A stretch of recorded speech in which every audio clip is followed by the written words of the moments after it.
So the last piece is to use actions and droplets to optimize or modify images. So if you open in this folder, the 182 Photoshop for Web, this thing called Mini Portfolio. Let's open one of these files in Photoshop.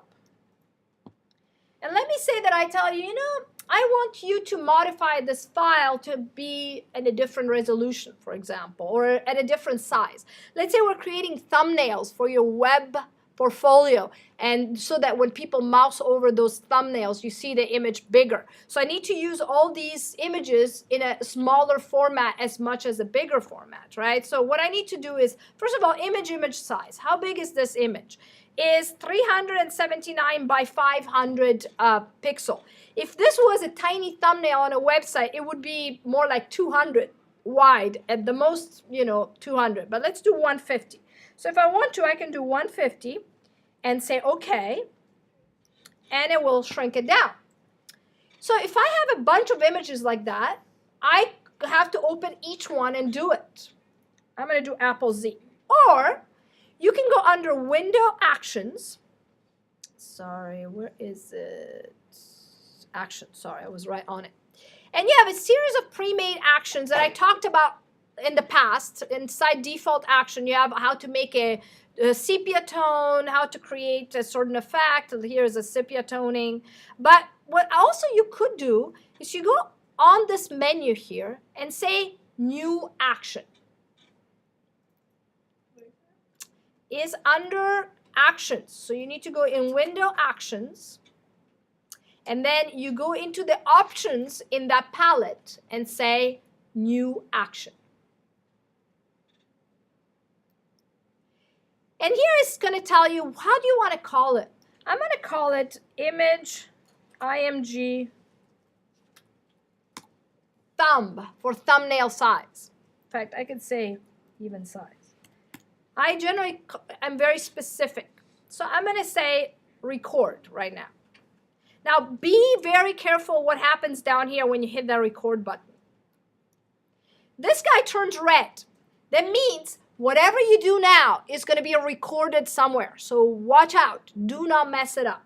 If you do mess it up, no big deal. You can grab this action you just created and drag it onto the trash. But let's try not to mess it up.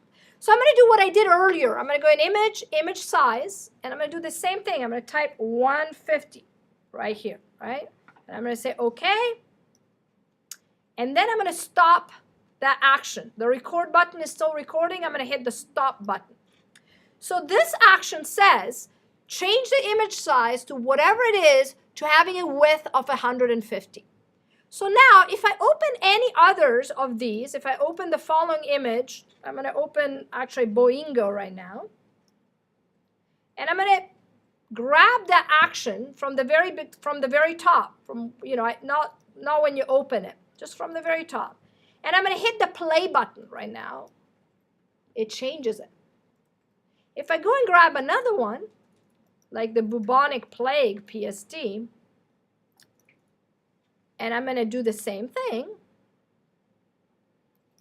it changes it again. So I can keep going for 150 images. But what's the problem with this? Does anybody see a problem? Yes, Zach. Takes a long time to open each one. And I am changing all the originals. Do you remember I told you I'm creating thumbnails for my website? That means I need also the bigger images, because when I mouse over the little thumbnail, I want the bigger image to show up, right? So that's not really good. So I'm going to actually right now close all these without saving. Don't save, and don't save. So what I'm going to do instead is I'm going to create I'm going to also turn off all these files that I demoed on earlier. I'm going to create actually something called droplet. What is a droplet? It's an action that you convert into a little icon on your desktop. And in order to do that, though, we got to, let's clean the desktop really quick. I'm going to put everything in stuff.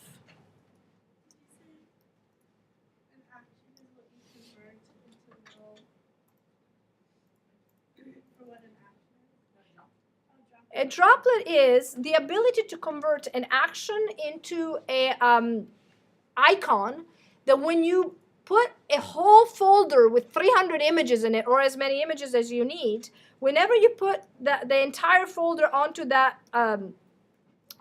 icon, it will convert that entire folder. So it's really handy because at that point, it will do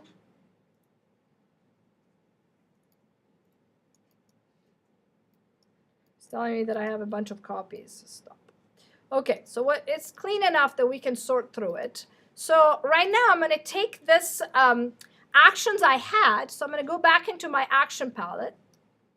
And I created that action right in there, right? You guys see that. I'm going to go into File, Automate, Create Droplet. And there we have two fields that are crucially important.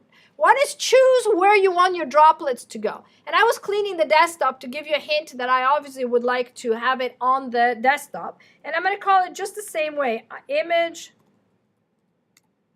thumb size, image thumbnail size. And I'm going to put it on the desktop. And I'm going to say save. And which action do you want to convert into a droplet? The one that is called image thumbnail size, right? That's the default, actually, because I had it active on that action palette when I started this convert to droplets.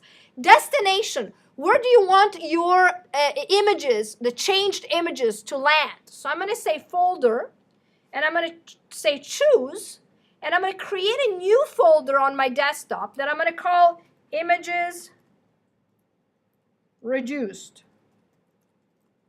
And I'm going to say create, I'm going to say choose, so that's where it's going to go. And now that's all you need. Once you say OK, look what happens on my desktop. Okay, guys, I'm going to minimize this so you can see it. You get this cute little icon. You guys see that? That's a droplet. So if I go inside my 182 Photoshop for Web, and I take that mini portfolio, and notice you have that image is reduced right here, right? That right now is empty. Nothing is in it.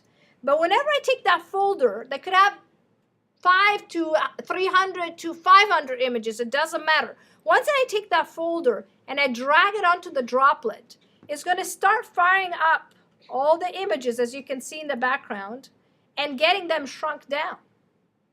Do you see that? You're just watching this fabulous show of Photoshop doing all the work for you. And then when you minimize it and you go into images reduce, you see the same exact images you started from, but this time they are only 200 in width versus these one are whatever the width was, I forget. But that's what droplets are the ability to take an action and convert it into an icon right here that then will turn those images all to it. 1 second, Zach. I'm going to finish an example that I use this a lot for. I always generate websites for clients, and they generally give me the image at 300 dpi or whatever, a big high resolution. And I know that I want to shrink it down to be a smaller dpi, 72 for example. This is ideal to do that. It's really, really handy. What's your question? Is there any way to just convert them into JPEGs instead of PSDs? Absolutely. You can do the same exact thing. You can create another action. So let's create another action. Say, oh, first of all, let's open any file. Now, unfortunately, I tell you the truth, these particular images that I just gave you, but let's try with this one, for example. The images I gave you earlier would not work as a JPEG. They were all solid graphic images with solid color. So you would have wanted to convert those into a GIF, right? Yeah, but like... Yeah, either way. Yeah, I know what you mean. So if I go in here and I say new action right now, and I'm going to call it optimize. And I'm going to say record right now. And then I go in here and say file, save for web. And you turn it into a JPEG of quality 45, for example. And you say save. And it's telling you where do you want to save it. That's the only downside is in this process, you have to pick a folder, at the beginning pretty much to start. So I'm going to go and say new folder. I'm going to go on the desktop. I'm going to say new folder. I'm going to call it optimize. Because you're saving it as a JPEG. So you have to tell it where do you want it to be saved. I'm going to say save. So now I'm going to stop my action right now. And I'm going to go and I don't have now, a folder ready that I can drop onto a droplet, so I cannot completely finish it. But if you now go into automate, create droplet of that action called optimize, you can, again, create a droplet right there. And you can call it whatever you want. I actually would like to call it, I'm going to call it image optimize. And I'm going to say save, and I'm going to actually here say choose and create a new folder or browse to that folder that I created called optimize right here and say choose. So now I'm creating a new droplet called image optimize, and when I drag anything on that new droplet, everything will be saved in that folder I just created called optimize. I'm sorry, I just realized I misspelled it. I put 2 M's in optimize, so sorry about that. That's okay. So there we are. So now if I minimize, I have another droplet called image optimize. And if I had a series of JPEG ready images, means PSD to be converted into JPEG, all I would have to do is drag it onto this folder and it would put it right in here. So yes, you can do it with pretty much anything except filters. It doesn't do very well a bunch of filters. Let me actually close the